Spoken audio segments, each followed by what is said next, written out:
Hi, welcome to An ADD Woman podcast. This is Lacy Estelle, and today I'm so excited to introduce you guys to Trina with My Lady ADHD. She is on Reels, she is on TikTok, she's out there being the greatest ADHD advocate, especially for those of us women. I love watching her stuff, and she's here today to talk to us about her journey through ADHD, what she's learned, how she's coping, and all the other really great things that come along with having ADHD. You can also find her at her website at myladyadhd.com.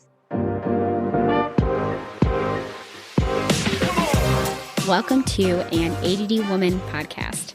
I'm your host, Lacy Estelle, writer of all things about ADHD parenting and being an ADHD mother on Mothering the Storm with Lacy Estelle at lacyestelle.com. Here on An ADD Woman podcast, we're going to switch it up and talk about all things to do with ADHD as an adult woman and how we deal with it.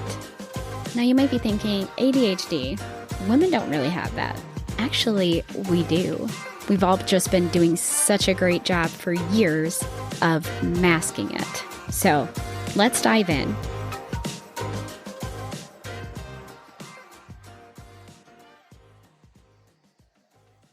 So, Trina, thank you so much for coming on the show. Oh my gosh, that was like the nicest way that anyone's ever introduced me ever. Like, can you just follow me around? Just Every time you enter a room, I will just be like, that felt announcing. very nice. Thank you so much. That was really sweet. Yeah, you're welcome. Thank you. So, how did you get talking about ADHD online? Oh my gosh. It's really not that long ago, actually. So I started the Instagram page back in October 2021. I had just found out I had ADHD. I was like, I'm going to start posting content and see if there's other women that have ADHD. Like, I didn't even know that there was like any other woman with ADHD, to be honest with you. I really had no idea. So I was like, I'm going to see if anybody does. And from there, it just kind of grew. And I was shocked that there are lots and lots of us. There are lots of us. It's kind of crazy. Sometimes I actually told my husband, I was like, I need to check your Instagram. And he's like, why? I was like, because I feel like everybody on Instagram is only talking about ADHD, but I don't know if it's the algorithm because that's all I like. I'm liking all these people that have it too. And he's like, I don't see anything about ADHD on my Instagram. I was like, okay. So there's another. Well, to be honest, my husband's Instagram is like tool hacks and like people getting into car accidents. Like that's what's on his.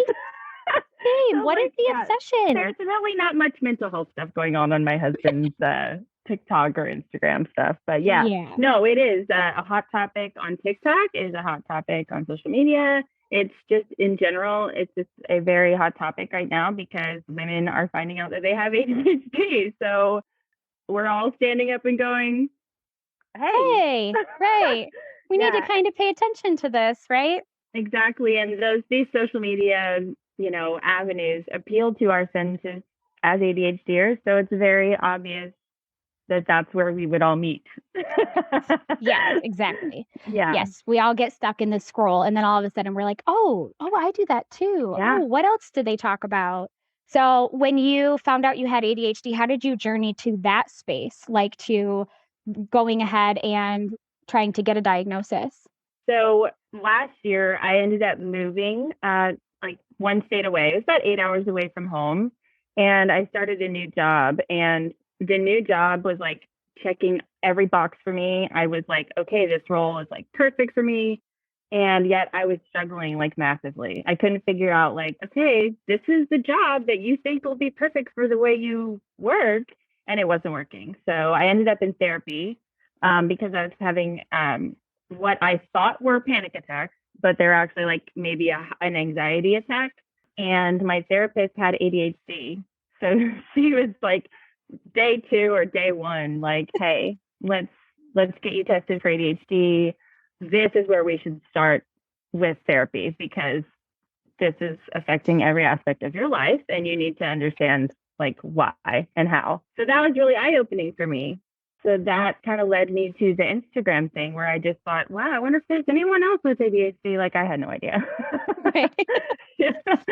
It's crazy, right? And especially because I feel like we naturally isolate ourselves. Like, and I don't know, did she diagnose you with a subtype of ADHD? Did she say like combo or just inattentive or just ADHD kind of across the board? Yeah, it's more of a combo, but I feel like I display every symptom from A to Z. Like I do feel like I'm the whole spectrum of ADHD, Right. Yeah. you know. At different How, times, different parts of it will kind of come out, I feel like. And I know, like, for me, it was like finding out about it, I was like, whoa. And then I would learn something else new about ADHD, and I'd be like, I always thought that that was, I don't know, just me being lazy yeah, or, just like not caring enough, which I think is like the most frustrating part because I feel like I've told other people, I'm like, when you have ADHD, there's like this person in your head that you are, and then there's like these behaviors that you do that you're like, that's not really who I am. Why did I do that? Or why yeah. can't I do that? You know what I'm saying? Like, It's the translation. It's getting lost in translation. Like you have mhm, such a good starting point and there's like walls blocking mhm. it and then it comes out all wrong and you're like, what is happening? Yeah. Oh my I gosh. feel that very deeply. Yes, there are times, oh my gosh, I tell my husband this story, which actually I don't think this woman listens to me, but she's from my hometown, right? But I told him, I was like, you have to understand like how my brain like messes me up. I was like, because I will have the best of intentions and then something will happen and I'm just like, what comes out of my mouth or what I actually do is totally not what I was intending. I ran into this lady whose sons I went to school with years ago, and I ran into her at the gym like I don't know, forever ago. And I think part of my brain was like in hyper focus mode, like I'm at the gym, I'm working out, I'm doing all of this, right? And so when she stopped me and she was like, "Hey, how are you?" And I was like, "I'm good. How are you?" And she was like, "Good, I said, how are the boys?" And they were my age and she was like, "Oh, she was telling me about how her son that had graduated with me was going on to get his doctorate. She's like, "Well, my younger son, he's here all the time. He's a nurse." And I was like, "Yeah, good for him." I was like, "Yeah, I see him sometimes." And she's like, "Oh." And I was like, "But I don't say hi." And she was like, "Okay." And I was like, I yeah, I just she's like, "Okay." And, like, she looked at me like, "Okay, you're kind of a jerk." And I was like, that is totally not what I meant to say, but I just you know what? Bye. See you later." And I, like, walked away. But, like, I feel like, I hey, like, love that. that's a small glimpse into, like, how my brain will translate, like, I'll be like, "Okay, I'm gonna do the dishes," right? And then, like, I'll be in the kitchen and I'll wash, like, 4 dishes. And then all of a sudden, I'm like, "Oh, I start organizing the lazy Susan." And that was, like, not my intention at all, but I that's just know. where my brain, like, veered off. 100%. Yeah. Yeah. I just posted a thing on Instagram about my stories about this because I did that very thing. I started laundry and in 2 minutes I was on the floor of my bathroom painting my nails. And I was like, what went wrong here? What happened? I know, and Like, it's so funny to me because I tell my husband, I'm like, "You know you have it too, right?" And he's like, "Yeah, but I don't think I have it like you do." And I was like, "Okay." Because there'll be days where, like, I'll see him now I get lucky because I have a husband that does a lot of housework, and I feel like when you have the inattentive type ADHD, you have to allow yourself to find a partner that will probably pull the weight a little bit more so, just because, at least in my case, I was with somebody who was very much like me, very much like, oh, go with the flow, no big deal, we'll figure it out later. And it stressed me out like to the max. And we didn't work out. And I think that that was because of that, because we didn't balance each other well. We were both too like yeah. relaxed You about need everything. someone to like toe the Be line like, for you. "Yes, Yeah. okay, this is what we're gonna do." And so my husband does that, but sometimes I swear I'll see him, like, he'll be like, "Okay, I'm gonna go out to the garage and I'm gonna work on blah blah." And I'm like, "Okay." And then next thing I know, he's like dragging the laundry from the bathroom to the basement, and then he disappears for like hours. And then I'll go downstairs. I'm like, "What are you doing?" He's like, "Oh, I decided to clean the fish tank while I was down here." And I'm like, I thought you were out in the garage." He's like, "Yeah, well, then I did the laundry and then I saw the fish." And I was like, "Okay, Yeah. how I relate to distractions that. work." Yeah. Yep. Mhm. That's relatable. Yep, for sure. Yeah. So now you told me go ahead. My husband is very similar. I think that he also has ADHD, but it just comes out so differently than mine. So different, right? I know. Yeah. I thought the same thing because I told him, I was like, I don't know if you have it. You're like an on time person and like I'm never on time. But I think that that's actually more of like his coping mechanism for it, like, because naturally he probably would have erred on the side of being not on time, but because it stressed him out too much, he like went the opposite Overcompensate. direction. Right. Yeah. Where like for me, I'm like, I just realized that I'm probably never going to be a really on time person. So I just kind of let it go. Right. Whereas for him, he's like, no, I have to do everything I can to make sure that I'm on time. I'm like, okay, well, then you might not want to hitch yourself to my wagon. I'm never on time. I have these same conversations with my husband daily. Yeah. Yeah, Yep. it's funny. So you told me before you do have kids. I do. And you said that one of them is on the spectrum. And then, but do you have, how many kids do you have? So I have 3. I have 1 biological child and 2 stepchildren. So my 1 biological child, yes, shocker, autism. So. And how do you find like, and hopefully this isn't getting too personal, but I know that like my listeners sometimes they're like, I need the personal stuff because it's the personal stuff that not everybody is willing to talk about. So with autism, I have one son who he hasn't been diagnosed with autism. What they've diagnosed him with, or what they kind of want to lean towards, is something called nonverbal learning disorder, which is kind of like Asperger's, but they don't label Asperger's anymore. It's usually all just autism spectrum disorder. He's very much seems to me like he has that, but there's just certain marks that he doesn't hit for them to want to get him tested. He definitely fits the ADHD diagnosis. But what I find in our household is the sensory overwhelm that can happen for everyone. Because I have, 2 older sons that have ADHD. We suspect that my stepdaughter has it because her mother has it. And then we have a toddler running around being crazy too. So all of us will be like, it's just kind of like one of that like boiling water underneath that, like, as the sensory of everything going on, some of us will all boil over at the same time. Do you find that that's definitely something that like you and your husband and your daughter have to kind of work through with her sensory stuff? With her, because I feel like I'm very aware of my surroundings, like hyper aware. I can tell when she's like about to get to that point and we have like, okay, time alone, like go be alone. She has like a lot of downtime for her energy, and she has like headphones and she has fidget stuff. But when we're out in public, when we're out, like if we've been around too many people, or if we're just, I don't know, she gets so much overwhelm that we do have to like kind of regulate her energy. And I know as her mom what that kind of looks like. But as she's getting into like her teen years, like it's kind of changing a little bit. It's been like really interesting. But I didn't know that I had ADHD, and I didn't know she had autism until like last year. So for the last like 10 or 11 years, it's been a lot of conflict and a lot of like learning that, plus I'm an extreme extrovert and she's an extreme introvert. So there's like that alone is like a disaster sometimes. But yeah, I get my energy from people and she drains from people. So like the 2 of us do struggle, but we can find little pockets. Yeah. Where we like a happy medium. I'm sure eventually it will be, even if it's not already, but like similar to like your husband.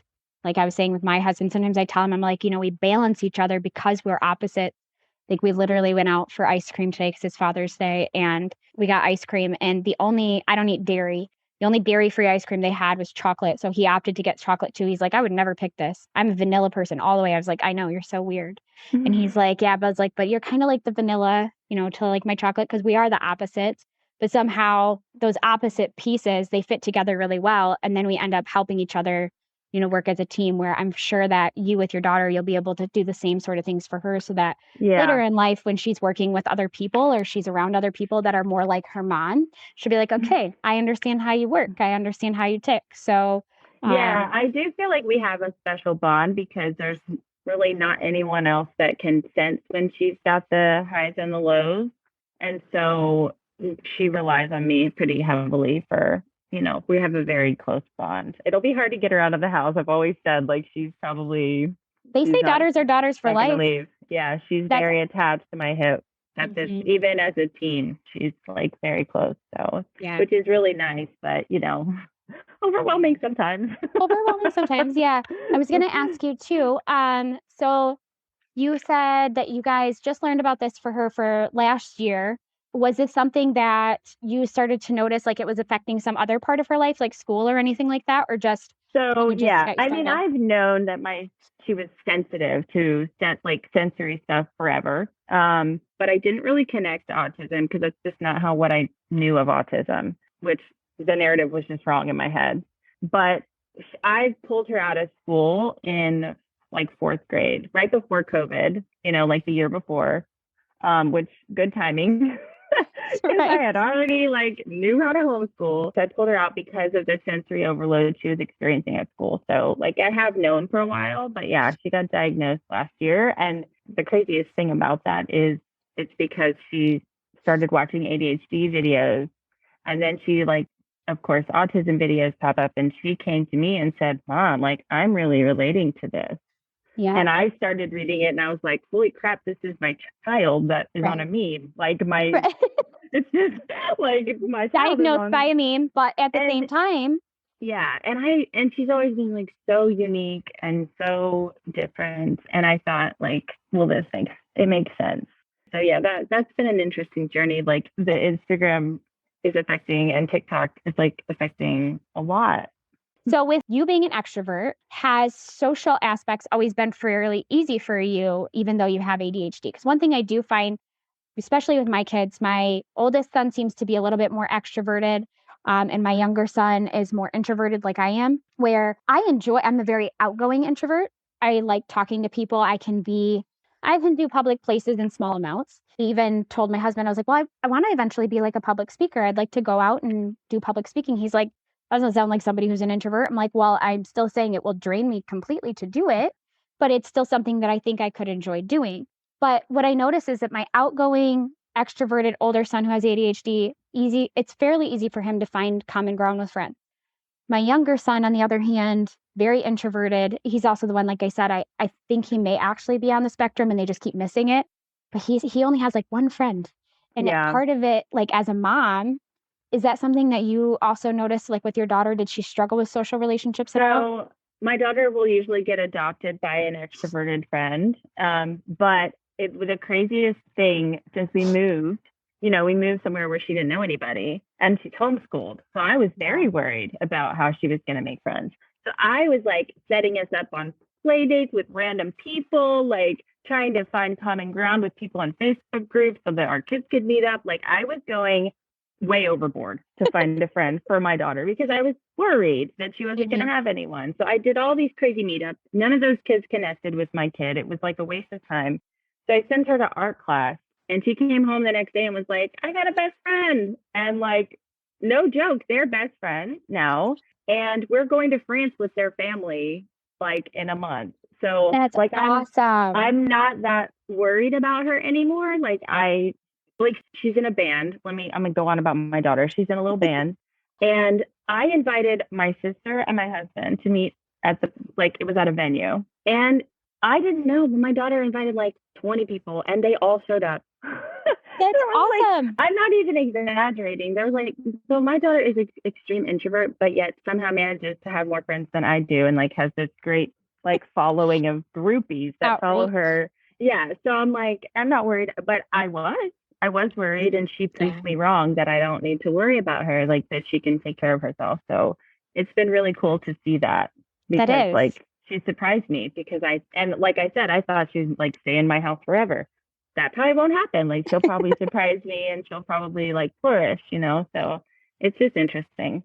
That's good. That's really exciting. And I know that feeling because there's been times for me where, especially I think I worry most about my younger son when he's, so into like one of the things me and him have been practicing a lot lately as having two-way conversations because he's really good about only having one-way conversations. He wants to tell me lots of stuff that I have no idea about, shows he's into, things he's all into right now, hobbies he loves. And I have to say, okay, let's make this a two-way conversation. Let's talk about something that we can both talk about. Why don't you ask me how my day was? I'll ask you how your day was. And like it literally is something with him that we have to practice because he just doesn't really grasp that social concept. But then I did find out that he has a very best friend too, just one right now. And it's mainly, like you said, it started by interest-based friendships. And for him, they had in common that they both loved this one show and they could talk about it for hours on end. And I was like, well, I guess that's perfect for you. So here I was asking you to give me a two-way conversation because Exactly. I was needing for you to have an interest in something I can relate to, but you're more than capable of having two-way conversations as long as the person on the other end totally knows what you're talking about. So I know it's interesting. It's like us being forced to make friends with people that don't have ADHD when really I have like the best friendships with ADHD people. Like, like maybe people with autism will also gravitate towards one another the way that people with ADHD do. And like we can find each other. We don't need to be like forced into like what I was trying to do to my daughter. Like, you will have a friend and it will be this one. Like, I just just let people be themselves and you'll attract the right people. That's the thing. And my daughter is very authentic to herself, like beats her own drum, gives zero about what anybody wants her to wear, think, or say or do. Like she's her, and naturally she brings, like her people know her. Her people recognize her when they see her.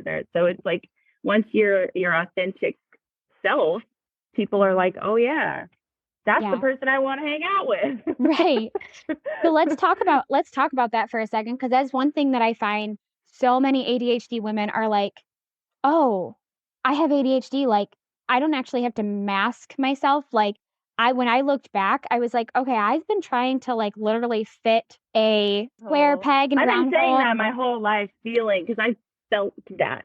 I physically have felt that. Yeah. Yeah. And so instead of just embracing, and I kind of say that kind of backwards, because even though I like embrace my ADHD, it's more like embracing like my quirkiness that comes with my ADHD. Like I totally still am like, no, I reject the notion that I have to be disorganized to have ADHD. Like this I actually care about. So I'm going to work really hard on fixing that. It's just more of like a weak spot. It's not my strong suit, Right. But I did find that it took me all the way until like I was close to getting diagnosed that I was like, you know what? I can say no. I can say no. People can see the real me, and they don't have to like me. I don't know what stage in the ADHD diagnosis that comes, but like, I've definitely hit that too, where I'm like, no, not going to do that. And people don't like to hear that sometimes. It's been very interesting to like put boundaries up and see what happens when other people are like, what? Yeah. I found too, especially because of the sensitivity to rejection that a lot of us will experience, that like I will say no and then I'm like, okay, I know I know that was the right thing to do, to say no, but like if you're going to be mad at me, I don't know if I can handle that, so just go away. Go on and be mad at me. Go on and be mad at me somewhere else, not right in front of me, and then I'll be okay with it. Because that is definitely like I had to kind of like retrain my brain to like not necessarily to override my ADHD, but to just actually like settle with it. Like when I would feel that like rejection from somebody, I'd be like, okay, this is normal. You are more sensitive to rejection. You know that about yourself. It's not as bad as it seems. So let's just. It helps to calm you down, knowing. It does. It really, truly does. That's the craziest thing, is just knowing that there's a reason for it. Mm-hmm. Makes it less on you, like you're wearing it like a jacket, like it's very interesting. I think I don't know what stage that is either, where you're just like, I don't know. Part of me, I feel like I kind of look at it all like grief. I'm like, because I had to kind of like grieve the person that I thought I was, because I remember like when I first got diagnosed, I was mad. Like I was so mad, especially because like there's a large part of you that looks back and you're like, man, maybe I would have made so many different decisions had I known what I was dealing with. Like for me, I didn't finish college and I had children really, really young. I had my first son when I was 19 and I stayed in a really toxic relationship for way longer than I should have. And so a lot of me was like, I might not have wasted so much time had I known, or I might have been able to finish college had I known. But at the same time, I'm like, I really can't look at it that way, just because it's not worth looking back on it like that. And instead it's just like, okay, well, let me just try to help people as much as I can going forward. Here's the thing. Like if I had been diagnosed when I was 5 or 10 or 20, I probably wouldn't have started an Instagram page and met 70,000 other people that have ADHD and I connect to. I might have never felt connected to anyone in that way. So like I have to look at it like this was the time you were supposed to get your diagnosis. this is the time you're supposed to join this platform. I actually felt like extremely drawn to having a social media presence of talking about ADHD. And I was not that surprised when it started growing, just because I felt like this is where I'm supposed to be. Like it was just like a divine feeling. Mhm. So, which is such a weird thing because it's a social media. Right. But it felt like it was the start of something much bigger for me, Mhm. like just on the right path for the first time. So, like, Right. that's a feeling that I hadn't really had before. So that's why Awesome. I've definitely been able to stick to it. And I feel like that's the thing that all ADHDers need, is that feeling. Yeah. Does that make sense? Like, Absolutely. Like it's that like, they're able to step into their authenticity and actually utilize that. exactly. I want to teach like how to find this, but it literally took me 34 years to like get to this place. But after I got diagnosed, it did not actually take me that long to get to that place. So if you look at it that way, Right. like it didn't really take that long. So I don't know. It's an interesting thing because I'm like, every day I feel closer to what I'm supposed to be doing. And I have been so far from that for so Right. long. Because you were like, So so for me, I was like constantly pedaling in the directions of like what I thought I was supposed to do, especially because when you have ADHD, you have all these really great ideas, and people are always like, that's unrealistic. That's unrealistic. Don't mhm. do that. Don't bother with that. But at the same time, I'm like, it's only unrealistic because you're not willing to take the risks. And if anything, as an ADHD person, I feel like that's one of our gifts, is that we are willing to take a lot of risks and we are willing to be vulnerable and go on social media and talk about all of our quirkiness or whatever and get other people to understand and relate to us, Yeah. that can say, oh, wow, I'm totally just like that. I just would never post it, but I'm so glad that you did. So, but that Yeah. helps because it brings people together. And I feel like for a long time, it was like, if I didn't go to college or if I didn't do this or if I didn't do that, then that just affirmed for me all of the things that people always told me about myself, which was that I was lazy, that I didn't put in the hard work, or I didn't try as Right. hard as they thought I could. And that was really frustrating to me. And it actually would just shut me down, which I find with a lot of people and a lot of ADHD people. Like I think there's a meme or like a trend going on right now where it's like my ADHD and the person's like so excited. They're finally ready. They're like going to do the dishes. And then somebody from the other room is like, hey, can you do the dishes? And they're like, no, nope. Now I don't want to do them just because you said it. And I swear that was me all through high school. That was me partially through college, especially like raising my kids young. Like it took me a lot to finally like recognize that that was like a misperception of my brain of somebody thinking that I was being lazy, and that I had to like just recognize that they're actually just trying to remind me because they know how prone I am to forgetting. But at the same time, you're Yeah. like, ugh. I know. So Oh, I feel that. yeah. So let me ask you this. What's next for you? I know that it looked like on your stuff that you're getting ready to launch a podcast. Is that right? Yes, I am. I've been working on my podcast. I have taken a slow start to it because I do still work a full-time job. Hmm. And I've been trying to avoid burnout. So Yeah. I had a little ADHD burnout spell. And so I pulled everything back. And so I've been a slow start, but it is happening. There are podcast episodes being recorded. It's actually a thing. It's going to come out. I'm very excited about it. And I actually started also building some course content. So I'm hopefully going to Awesome. be selling a course pretty soon, or offering a course. Because I want to like be able to help as many people as I possibly can with I know, ADHD right? stuff. So That's I'm awesome. excited about all of that. So yeah, it's going to be a busy year. Yeah. Yeah. It sounds like it. So what, do Yeah. you mind if I ask, what do you do for a day job? Yeah. So I'm in marketing. I have managed to be in marketing since I was 15 years old. I've just bounced which field I What worked stream in, of marketing? which Yeah. has been kind of cool because I've gotten to work at a lot of very interesting places, still doing the same job. So Right. it's been really neat. So yeah, I work for an IT company and I do marketing for them. So Awesome. Well, yes, you sound perfect for marketing because a lot of ADHD people that I meet, especially extroverted ADHD people, are like super outgoing. Let's take a risk. I also know how to read people. For some reason, especially us women with ADHD, we're like super good at reading people. It's kind of yeah, creepy sometimes. Like my husband will come home, he'll retell a story to me, and I was like, and I'll kind of look at him and I'll be like, "Do you think like that person actually meant this?" And he'll be like, I never even thought about that, but that makes sense. And I was like, Yeah. when you have ADHD, you realize pretty quickly, especially because we're so impulsive, that like a lot of people just kind of like fib their ways through certain things. And we actually will just be like, I'll just tell you the truth, even though it sounds terrible, but I'll just tell it to you. But what I noticed is that not everybody's like that. And it took me some time to learn. And then once I did learn that, I'm like, I like being proven wrong about people, but man, sometimes you're just so good at reading people and knowing like what I will click with know. them. Marketing is like one of the greatest jobs for us. It So I'm is. excited for you. What is your goal with your course? Are you planning on teaching ADHD women something specific? Do you know what it will be yet? Or are you just Yeah.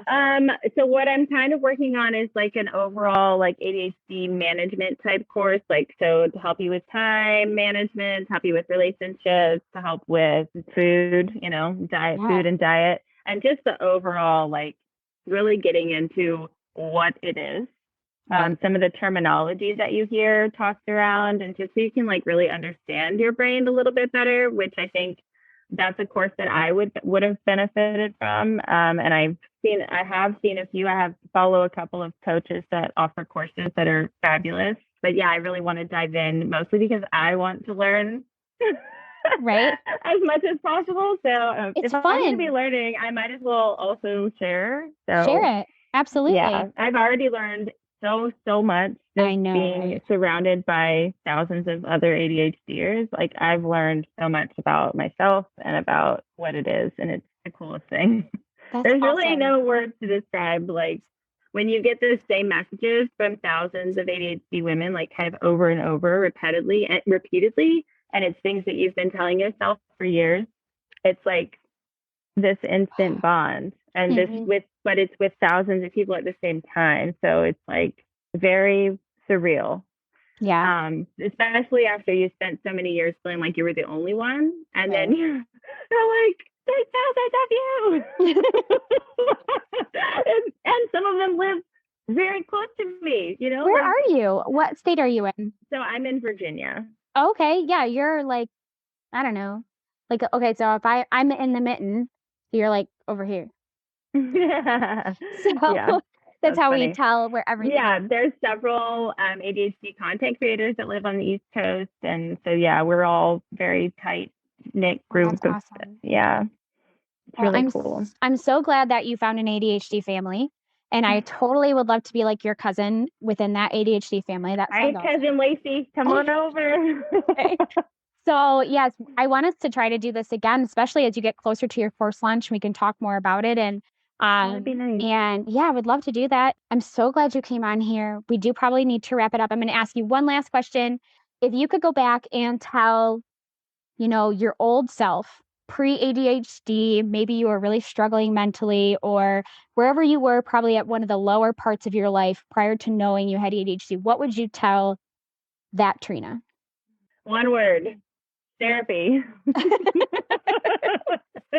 That's perfect. Start therapy sooner. Get somebody to talk to like you need somebody to talk to. Like life is like super difficult, and it would be great to have someone on the outside giving you life advice. I think that we all should be given free therapy for life. I think I am a therapy believer. So I think if I would have started therapy sooner, I would have been diagnosed sooner. I think it would just have helped me understand my brain. I needed therapy when I was much younger. Yeah. And it would have probably prevented me from making some big life mistakes. Yeah. So that would be the number one. Number one. Perfect. Therapy for everyone. Awesome. Well, thank you again. And guys, I will link to Trina's social media in the podcast notes, as well as her TikTok page, her Instagram, and her website. Definitely go check her out and watch her awesome reels. You will relate to all of them, and you'll be hitting the save button like a million times, like I was when I first came across your page. So thanks so much for listening. I'll talk to you guys soon. Do you ever just wish someone could make decisions for you, so you didn't have to worry about the effort of making decisions? Maybe you question if you'll ever get your life together, or if you'll ever decide what you want to be when you grow up, and you're just feeling lost. Listen, whether you're a woman with diagnosed ADHD, a woman who suspects she may have ADHD, or just a woman who recognizes herself in the struggles I share on this podcast, I want to help. Through my mentorship, I want you to learn to trust yourself again by helping you discern God's desires for your life. How will we do that? By going back to the basics of being a Christian woman, what the gospel means for each of us, and how to apply it to our lives daily. But Lacy, how will that help my ADHD?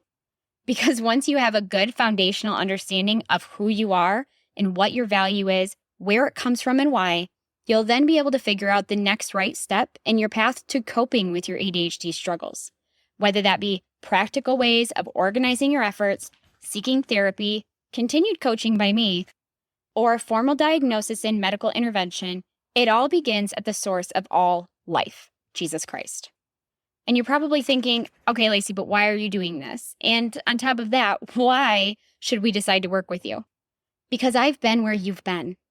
Some days, I still know what it's like to ask myself questions like, am I really worth this? Can I really talk about this? Can I actually make a difference? And I'm here to tell you the answer is yes. And the answer is also yes to those questions for you. Yes, you can find a life you enjoy and feel comfortable with. And yes, you can find ways to manage your time, your life, your projects, your relationships, and your career. And yes, you can love Jesus while doing all of this. This mentorship will be slightly different than my regular one-on-ones. It will be group sessions monthly with a one-on-one with each and every member every 3 months for the first year instead of every month. But if you need more, you can ask for more, and I will be there. This isn't about me building a business or trying to gain a following. This is about you and your needs and the things you message me asking about. I want to help you build you. You can find the link in the bottom. Don't miss out. I cannot wait to see you there.